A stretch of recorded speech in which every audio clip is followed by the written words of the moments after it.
Have you been looking at that one house that looks like your dream home but seems so unaffordable? Thousands of other U.S. citizens have found themselves in the same situation as you for the past 3 years due to the exorbitant increase in housing prices following the global pandemic. Before May 2020, a home buyer would pay around $2,000 per month for an average house, but today they have to pay almost 2 to 3 times that amount for the same home. You do not need comprehensive data charts to conclude that the market is deteriorating, with prices skyrocketing week by week. As the widespread belief in continuous real estate price growth takes hold, the market becomes detached from its fundamentals. The divergence leads to an overvaluation of assets, creating a potential discrepancy between market prices and their intrinsic values. It's what most experts refer to as a housing bubble. During this period, the heightened expectations of significant increases in home prices continue to drive higher prices. Thus, the bubble keeps getting bigger and bigger. Now, the question on everyone's mind is, when will it finally burst and the prices return in their favor? In this video, we will outline when it is going to happen and what to expect when it occurs, so stick around until the end.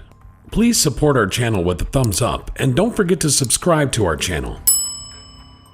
In its 2022 report, the Federal Reserve Bank of Dallas identified signs of a brewing bubble in the housing market. While a housing bubble contributes to the high property cost, it is not the sole determining factor. Other factors, such as changes in disposable incomes, credit costs, supply disruptions, and increasing construction material expenses, also contribute to the overall impact. The deputy chief economist at Freddie Mac, Len Kifer, explains why housing prices reached a record high in 2021. He said that the reasons were not solely limited to speculation and credit expansions, but also included low mortgage rates and a fundamental shift in housing demands.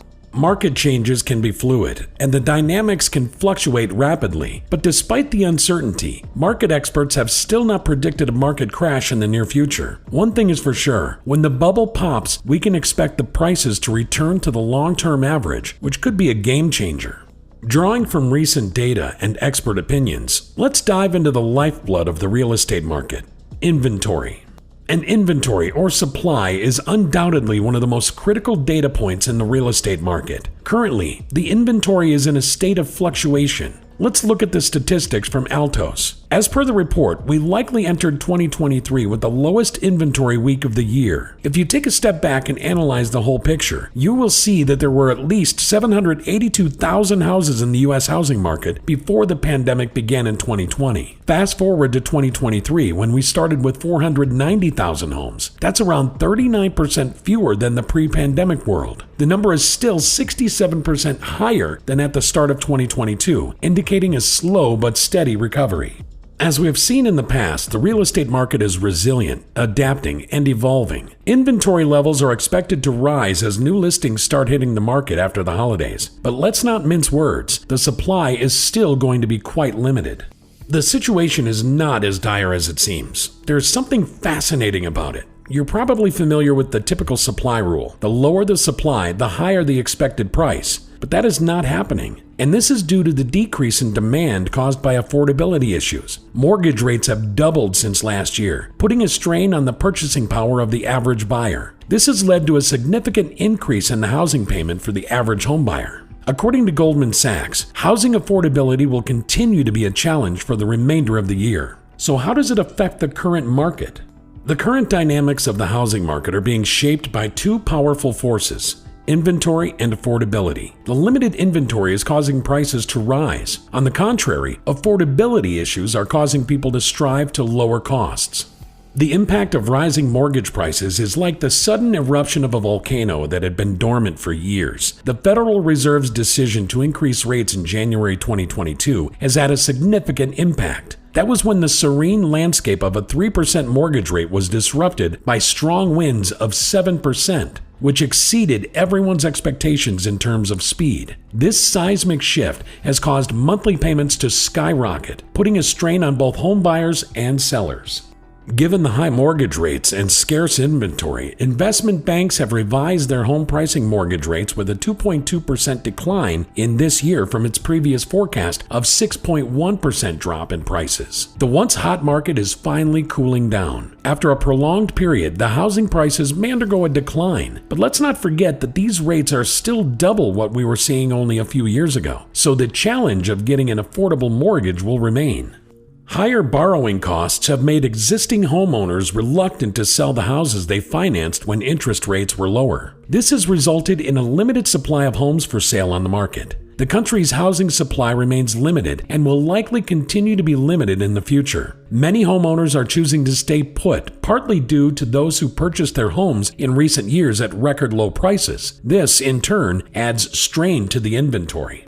The inventory situation, compounded with other factors such as inflated mortgage rates and low buying demand, is creating a complex and challenging landscape. The affordability of homes, which was already a challenge, has become an even more significant hurdle. The combination of these elements is setting the stage for a market meltdown, which is becoming increasingly evident in the current state of the housing market. It is not just a slight downturn. Rather, the market is facing a significant decline. This decline can be attributed to multiple factors, including the soaring prices of houses. However, what exacerbates this situation is the combination of these high prices with the freezing impact of rising mortgage rates and growing concerns regarding affordability.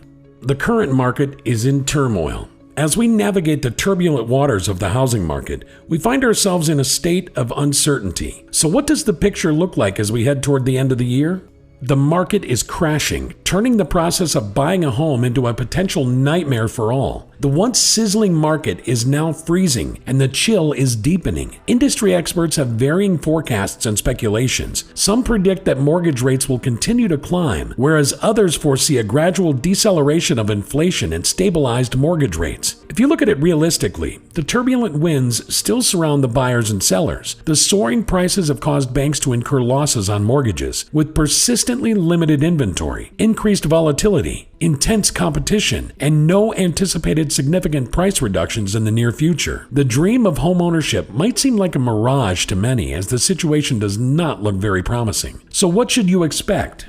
We've been hearing for quite some time that the U.S. economy is slowing down. There is a 68.2% chance of impending economic turmoil. The impending recession is much more severe than the one we experienced in 2008. It's a no-brainer that the inventory must increase significantly for the prices to decrease. The supply has to rise as high as 800,000 homes for sale, which would be about equal to the pre-pandemic era. But the bitter pill to swallow is that a crash in home prices cannot occur without risking the job market. We would like to see the rates drop lower than usual and for unemployment to decrease.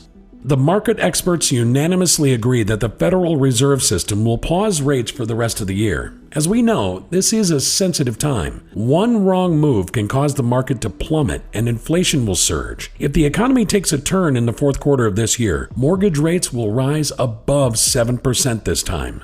Now, if the economic turmoil worsens and the job market continues to collapse, there will be a further decline in demand. For the inventory to increase, the supply must come from individuals currently holding on to their properties. Forbes Advisor points out that many homeowners who purchased their houses in the past 2 years are currently benefiting from ultra-low mortgage rates. According to the most cited data, 80% of existing mortgages have a rate below 5%. It means that the investors are not planning to sell their properties in the near future.